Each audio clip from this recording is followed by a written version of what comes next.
স্বৈরাচারী শেখ হাসিনার পতনের পর রাজনৈতিক দলগুলো নির্বিঘ্নে তাদের কর্মসূচি পালন করছে। এবার দীর্ঘ ১৬ বছর পর ফ্যাসিবাদ মুক্ত পরিবেশে পহেলা বৈশাখ পালন করবে বিএনপি। এজন্য বড় পরিসরে দিনটি উদযাপনের সিদ্ধান্ত নিয়েছে দলটি। আর পহেলা বৈশাখ উপলক্ষে দেশীয় সংস্কৃতি ফুটিয়ে তুলতে দলীয়ভাবে নানা কর্মসূচি গ্রহণ করা হয়েছে। ওই দিন বৈশাখী যাত্রা অথবা র্যালি থেকে শুরু করে মেলাসহ বিভিন্ন সাংস্কৃতিক অনুষ্ঠান করা হবে। সারা দেশের মহানগর, জেলা ও উপজেলায় এই কর্মসূচি পালিত হবে।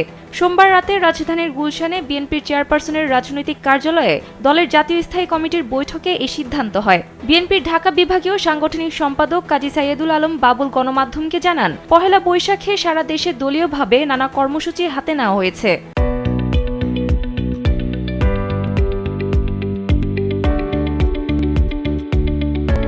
এর মধ্যে জেলা উপজেলায় বৈশাখী র্যালি হবে। এছাড়াও ওই দিন পান্তা আয়োজন, লোকজ গানের অনুষ্ঠান, বৈশাখী গ্রামীণ মেলা, হাডুডু খেলাসহ নানা আয়োজন হবে। তবে পরদিন এসএসসি পরীক্ষা থাকায় পহেলা বৈশাখের দিন সন্ধ্যার আগেই সব আয়োজন শেষ করার নির্দেশনা দেওয়া হয়েছে। কিন্তু পরদিন ১৫ এপ্রিল সন্ধ্যার পর ও ১৬ এপ্রিল নানা কর্মসূচি পালন করা হবে বলে জানানো হয়েছে দলের পক্ষ থেকে।